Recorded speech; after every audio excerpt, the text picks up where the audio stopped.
नमस्कार शेतकरी मित्रांनो.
ते कंटिन्यू आणि चाऱ्यामध्ये सातत्य असतं की दुधामध्ये पण सातत्य राहतं. बरोबर.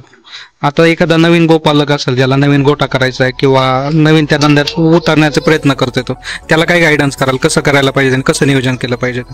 नियोजन करताना सगळ्यात आधी आपण स्वतः किती त्याच्यामध्ये राहतो ते महत्वाचं आहे, कारण मजुरांच्या भरवरती नाही आणि टप्प्याटप्प्याने जेवढं यंत्रणीकरण होईल तेवढं पशुपालकासाठी चांगलं असतं. बरोबर. की प्रत्येक मजुरांवरती पण डिपेंड नाही राहता आणि यंत्रावरती पण डिपेंड न राहता आपली पण त्याच्यात उतरायची तयारी असली की त्या दोन्ही गोष्टी सुलभ होतात. आणि एकदाच जास्त खर्च करण्यापेक्षा टप्प्याटप्प्याने केलेला ते सोयीस्कर.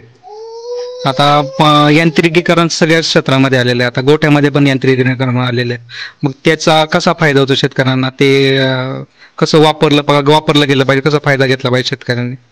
वापर म्हणताना आता सगळ्यात जास्त समस्या आपल्याला ती मजुरांची करताना आपण जरी म्हटलं तरी एवढ्या काही का सांभाळणं किंवा मजुरांवरती डिपेंड राहणं. मजुरांचं तर प्रत्येक गोष्ट म्हणजे शेतीच्या कामामध्ये पण आणि गाईच्या कामामध्ये सहसा कोणी धजा होतच नाही. जेवढं यांत्रिकीकरण होतं तेवढं सुरू होतं. जसं दूध काढायचं यंत्र झालंय, पाणी पिण्याचं दिवसभर पाणी दाखवणं, ते पण त्यांच्या गतीनुसार वेगवेगळ्या वेळी दाखवणं, ते त्यांना पण ताण येतो आणि आपल्याला पण तेवढं शक्य नाही होते. ते 24 तास देण्यासाठी ऑटोमॅटिक पाण्याचे जे वॉटर बॉल वगैरे आहेत ते किंवा दूध काढण्यासाठी दूध काढायचं मशीन,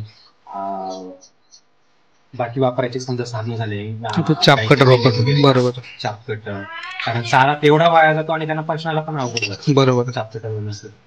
आता आपण गाईच्या म्हणजे आजारपण असतात, बाकीच्या गोष्टी ते कसे हँडल करतात आपण? आता निरोगी म्हणजे आजारपणापेक्षा गाई निरोगी कशा राहतील त्याच्यावर कसं? आजारपणाची वाट पण म्हणजे बघा, निरोगी राहील. होण्यापेक्षा त्याच्या आधी जेवढे प्रतिबंध. बरोबर. बाकी याच्या गाळ्यापुरतं वगैरे त्याच्या लसूण केलेल्या किंवा गोचिक नियंत्रण असेल, बरेचसे आजार आपले बाह्य परजीवी म्हणजे माशा, लाळापुरतं वगैरे तो पण डास मासे त्याच्यावर नव्हतं. ताप वगैरे म्हटलं तर ते गोचिड आणि त्याच्यामुळे वाढलं जातं. बरोबर. त्याचं समजा गोचिडचं नियोजन करू शकतो. लस वगैरे लाळाचं लंपी याच्या जर आधी लस दिलेला असेल बऱ्यापैकी कव्हर होऊन जातं. किंवा जे लक्ष दिले त्याच्यावर लवकर नियोजन केलं, समजा मस्त दिसतोय कांदा किंवा काही शांत आहे, त्या गोष्टी लवकर आल्या तर त्याचं पुढं वाढणं टाळलं जातं. बरोबर. आता बरेच सुरुवातीस व्हायचं की सड वगैरे निकामी होऊन जायची, त्यापेक्षा जर आधीच लवकर नियोजन केलं, औषध पाणी केलं तर कव्हर होऊन जातं. ठीक आहे सर, तुम्ही वेळात वेळ काढून आपली मुलाखत दिल्याबद्दल तुमचं आभारी आहे मी. थँक्यू.